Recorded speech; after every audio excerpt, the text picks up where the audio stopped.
समीर इतने दर्द में मैं भी आश्चर्य से बोला, सर क्या कहा? रिद्धि आपकी वाइफ, पर आपकी शादी तो शाहनाहा मेम से हुई है ना?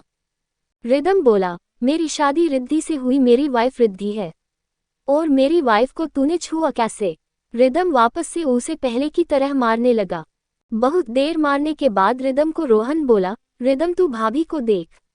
रिदम रिद्धि के पास आया। रिद्धि इस टाइम बहुत ही ज्यादा डरी हुई थी, उसे सपोर्ट और अपनेपन की बहुत जरूरत थी, तो रिदम ने उसे बहुत ही प्यार से अपने सीने से लगा लिया और उसके पीठ पे हाथ फेरकर उसे सांत्वना देने लगा था। तभी रिदम का हाथ उसके कंधे से फटे हुए ब्लाउज पे पड़ा। रिदम ने एक नजर देखा, फिर अगले ही पल अपना ब्लेजर उतार कर रिद्धि को कवर कर दिया। रिद्धि अभी भी रिदम की बाहों में थी। रिदम धीरे धीरे उसे उस जगह से दूर ले जाने लगा। समीर को रोहन अभी भी बुरी तरह मार रहा था। समीर रोहन के पैरों में गिरकर बोला, सर मुझे माफ कर दो, मुझसे गलती हो गई, मुझे नहीं पता था कि रिदम सर और रिद्धि पति पत्नी हैं। मुझे तो यही पता था कि रिदम सर को शादी शहनाया मेम से हुई है इसलिए। पर सर ने भी तो आज तक कभी रिद्धि को सबके सामने अपनी बीवी नहीं माना, और रिदम सर रिद्धि के साथ कभी कभी बहुत गुस्से से पेश आते, तो मुझे लगा कि रिद्धि रिदम सर को अपने रूप जाल में फंसा रही है, इसलिए मैं तो बस रिद्धि को डराने की वजह से ऐसा कर रहा था। रोहन समीर की बातों को सुनकर गुस्से से बोला, कमीने वैसे तो तू ये डिजर्व नहीं करता, पर तेरे मन में जो चल रहा है उसे मैं अच्छे से समझ गया, इसलिए देखिए पिक। और इतना कह के रिदम ने अपना फोन समीर के आगे कर दिया। वो फोटो उस दिन के थे जब रिदम और रिद्धि गृह प्रवेश के लिए खड़े थे। रिद्धि ने अपनी शादी का जोड़ा पहना था। जब तक कोई तमाशा नहीं हुआ तब के घूंघट के पिक थे। उसके बाद घर के अंदर रिदम और रिद्धि बची हुई रस्म कर रहे थे, वो पिक थी। उसके बाद रिदम और रिद्धि की शादी के बाद दादी ने जो पूजा करवाई, इसमें रिदम रिद्धि पति पत्नी के जोड़े में बैठे थे। सारी पिक देखकर समीर को पता चल गया था कि रिद्धि ही रिदम की वाइफ है। अपना फोन लेकर रोहन गुस्से में पोलिश को फोन करने लगा। रोहन का जरा सा ध्यान समीर से हटा। समीर मौके का फायदा उठाकर वहां से भागा गया। रोहन चिल्लाते हुए उसके पीछे भागा, पर वो इतनी तेज भाग रहा था कि रोहन उसको पकड़ पाता उससे पहले ही समीर रोहन की पकड़ से दूर पहुंच गया। वो होटल के गेट से गायब हो गया और रोहन उसको पकड़ भी नहीं पाया। रोहन ने परेशान होकर आरव और आदित्य को फोन लगाया और साथ में कियारा को भी बाहर आने का कहा। जल्दी ही सब लोग बाहर आए तो सभी ने पूछा कि क्या हुआ। तब रोहन ने सारा सच बता दिया और ये भी बता दिया कि समीर अभी उसकी पकड़ से बच निकला। सारी बात सुनकर बोली, यार ये क्या हो गया होता भाभी के साथ? हम तो भाभी और भाई को पास लाने की कोशिश कर रहे थे और उनकी दूरी मिटाने के लिए ही रिदम भाई की वाइन में दवाई डाली, पर सब उल्टा हो गया। आज भाई टाइम पे नहीं पहुंचते तो पता नहीं क्या ही हो जाता। ... आगे तो कियारा कुछ बोल ही नहीं पाए। आदित्य, रोहन, आरव सभी लोग बहुत परेशान हो गए थे। उनको आज अपनी भाभी के लिए बहुत बुरा लग रहा था। लास्ट में कियारा बोली, रोहन भाई, भाभी और भाई इस टाइम है कहाँ? और भाभी कैसी है अब? रोहन बोला, अरे यार बातों ही बातों में रिदम को बताना तो भूल ही गए कि समीर भाग गया। आदित्य बोला, भाई आप अच्छे से जानते हो ना, अगर उनको अभी पता चल गया कि समीर आपकी पकड़ से भाग निकला तो आप अच्छे से जानते हो ना भाई क्या करेंगे, इसलिए आप अभी उनको कुछ मत बताओ। वैसे भी अभी भाभी को उनकी बहुत जरूरत है, तो भाई को अब उनके साथ रहने दो। वैसे भी हम लोग जो कर रहे थे वो उनके बीच की दूरी मिटाने के लिए हो तो कर रहे थे, तो अब वो लोग पास आ रहे हैं तो उनको आने दो। और समीर को हम लोग अपने लेवल पे ढूंढ लेंगे, और अब हम लोगों को घर चलना चाहिए और भाई से भी बोल देते हैं कि घर चलते हैं। रोहन बोला, ठीक है तुम लोग ठीक कह रहे हो। रोहन ने रिदम को फोन करके पूछा कि वो कहाँ है और अब रिद्धि भाभी कैसी हैं। रिदम ने बताया कि वो रिद्धि को लेकर घर के लिए निकल गया है, क्योंकि रिद्धि को वहां रखना ठीक नहीं था। रिदम से बात होने के बाद रोहन ने सबको बोला घर जाने के लिए। रिदम रिद्धि को लेके घर जा रहा था। धीरे धीरे बारिश भी होने लगी थी। रिद्धि तो बिना किसी चीज पे ध्यान दिए चुपचाप बैठी थी। उसकी आंखों से आंसू बहे जा रहे थे। उसको बार बार वो पल याद आ रहा था जब समीर उसके बहुत करीब आ गया था। समीर के वहशीपन को याद करके रिद्धि ने दर्द से आंखें बंद कर ली और एक हिचकी लेकर फिर से रोने लगी। रिदम ने गाड़ी चलाते चलाते रिद्धि को देखा। रिद्धि के दर्द से रिदम के दिल में दर्द की टीसी उठी। उसके दर्द से रिदम का दिल जल रहा था। दिल फायर, दिल फायर, दिल फायर, दिल फायर, दिल फायर, दिल टूटना, दिल टूटना, दिल टूटना। उसके दिल के 1000 टुकड़े हुए जा रहे थे। आज रिदम के साथ ये सब इस दवाई के असर की वजह से थी या फिर सच में रिद्धि के दर्द से दुखी था, पर आज रिदम भी रिद्धि के साथ दर्द से तड़प रहा था।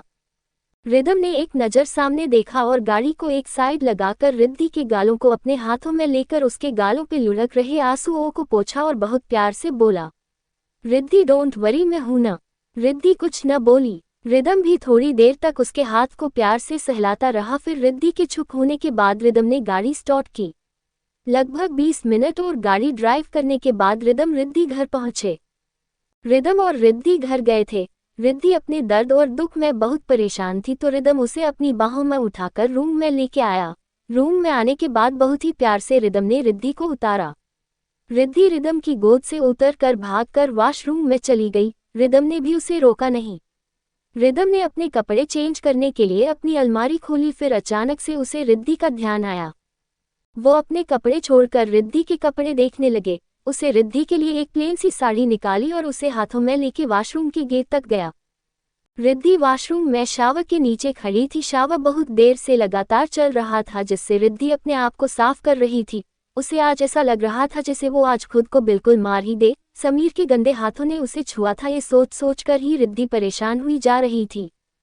शावर के नीचे भीगते भीगते रिद्धि को काफी देर हो गई थी, पर जब वो बाहर नहीं निकली तो रिदम ने उसका गेट नॉक किया, पर रिद्धि को कोई होश नहीं था। वो अपनी ही धुन में रोए जा रही थी। रो रो कर उसकी आंखें लाल हो गई थीं। हाथों और गर्दन पे नोचने की वजह से रेड रेड निशान बन गए थे।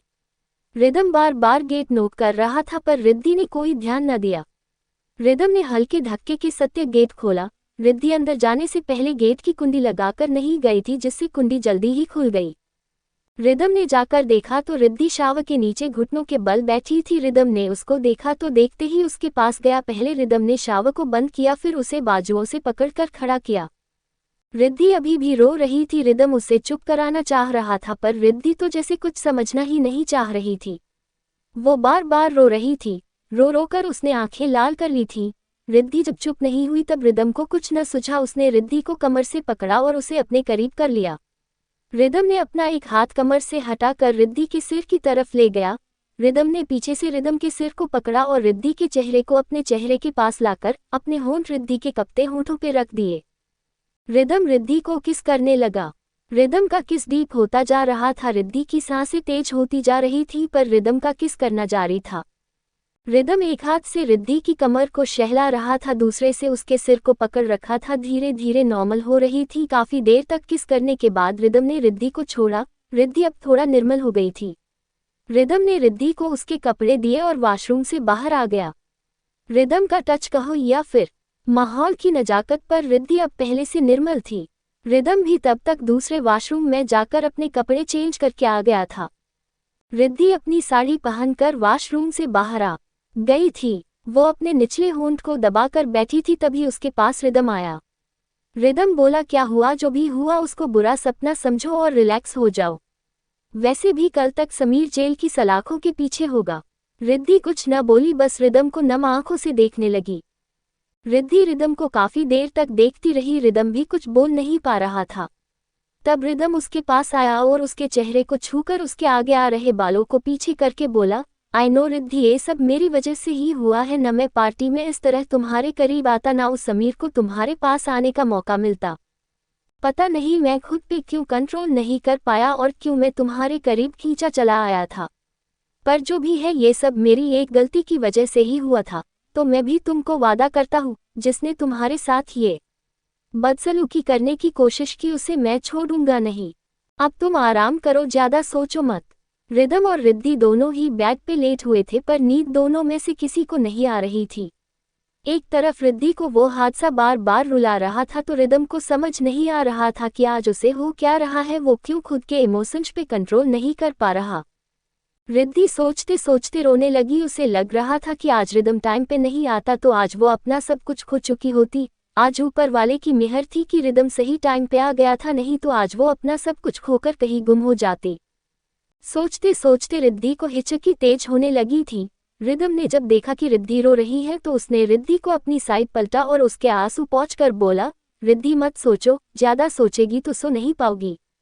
रिद्धि रोते रोते बोली, सर आज अगर आप टाइम पे नहीं आते तो आज मैं कहीं की नहीं रहती, मैं अपना सब कुछ खो चुकी होती। फिर कुछ नहीं बचता मेरे पास, वैसे ही मेरे पास कुछ नहीं बचा है। पहले से ही मेरे पास गिने चुने लोग थे मेरी खुशियों का ध्यान रखने वाले, पर इस शादी के बाद वो लोग भी दूर हो गए थे। पर अपनी शादी के बाद अपने सम्मान और अपने अस्तित्व के साथ तो जी रही थी, पर आज अगर आप टाइम पे नहीं आते तो। रिद्धि इतना ही बोल पाए, इसे आगे तो वो कुछ बोल ही नहीं पाए। उसके गले में जैसे दर्द सा होने लगा अपने दर्द से। रिदम ने रिद्धि के होंठों पे अंगुली रखी और उसे प्यार से माथे पे किस करके बोला, चुप एकदम। रिद्धि चुप होकर रिदम को देखने लगी। रिदम ने रिद्धि की आंखों में देखा, उसे वो आज किसी भी तरीके से चालाक और धोखेबाज नहीं लग रही थी। आज उसे रिद्धि के चेहरे पे छाई हुई मासूमियत को देखा। कुछ देर तक रिदम रिद्धि को निहारता रहा, फिर हल्का सा झुककर रिदम ने अपने होंठ रिद्धि के होंठों पे रख दिए थे। आज रिदम बहुत ही प्यार से रिद्धि को किस किए जा रहा था। रिदम रिद्धि को किस करते करते उसकी कमर से हाथ पीठ की तरफ ले गया और उसकी पीठ पे हाथ फेरने लगा था। रिद्धि रिदम के प्यार भरे स्पर्श में खोती जा रही थी। धीरे धीरे रिद्धि भी रिदम के रंग में रंग कर उसका साथ देने लगी थी। रिदम अब और भी ज्यादा तेजी से किस करने लगा। रिदम ने अब रिद्धि के होंठों को छोड़कर उसके गले पे किस करने लगा था। आज रिदम का किस ऐसे था कि रिद्धि भी आज सब भूलकर उसके रंग में घुलने लगी थी। रिदम और रिद्धि दोनों की सांसें तेज होने लगी थी। रिदम धीरे धीरे अपने किस को रिद्धि के सीने पे ले आया। वो रिद्धि के उस हिस्से पे किस कर रहा था जहां से रिद्धि का क्लीवेज दिख रहा था। रिद्धि रिदम का पूरा सपोर्ट कर रही थी। दोनों ही इस पल में सब कुछ भूल जाना चाहते थे। रिदम ने रिद्धि के सीने पे आए हुए उसके पल्लू को बहुत आराम से हटा दिया था। अब रिद्धि का सिर्फ ब्लाउज से बाहर दिखता भाग और भी ज्यादा उसे आकर्षित करने लगा था। रिदम रिद्धि के क्लीवेज को देख के अपने होश खो रहा था। वो वापस से झुका और रिद्धि के क्लीवेज के किस करने लगा था। रिद्धि ने अपने दोनों हाथ रिदम के बालों में उलझाए हुए थे। रिद्धि ने अपने दोनों हाथों में रिदम के चेहरे को पकड़े हुई थी। रिदम अब और भी ज्यादा वाइल्ड होता जा रहा था। रिदम ने धीरे धीरे रिद्धि के ब्लाउज के ऊपर के हुक को खोलना शुरू किया। उसे रिद्धि के गले के ब्रेस्ट का जितना भी खुला हिस्सा दिख रहा था वो वहां रिद्धि को किस किए जा रहा था। रिद्धि इस पल को खुलकर एंजॉय करने लगी थी। अब वो आज हुए वाक़े को भूल चुकी थी। वो बस रिदम की गर्म होती सांसों में खोती जा रही थी। दोनों ही गहराई से एक दूजे को किस किए जा रहे थे। रिदम ने लगभग रिद्धि के ब्लाउज के सारे हुक खोल ही दिए थे, बस लास्ट के 2 हुक बचे थे। तभी रिदम का फोन बजा। शुरुआत में तो रिदम को कुछ सुनाई ही नहीं दिया, पर काफी देर तक रिंग आई तो रिदम ने रिद्धि के सीने से अपना सिर हटाकर फोन देखा। फोन रोहन का था। रिदम ने एक नज़र रिद्धि को देखा, फिर फोन को देखा। रिदम बेड से उठा और कॉल अटेंड किए बगैर रिद्धि से बोला, अपने कपड़े ठीक कर लो, मैं अभी बात करके आया, जब तक तुम आराम करो, बिना सोचे आराम करो। इतना कह के रिदम वहां से बालकनी में आ गया। रिद्धि ने खुद को देखा और उसके खुले हुए ब्लाउज के हुक देखे। रिद्धि को अब जाकर थोड़ा समझ आया। उसने शर्म के मारे अपनी आंख बंद कर ली थी। रिदम बाहर आकर रोहन से बात करने लगा।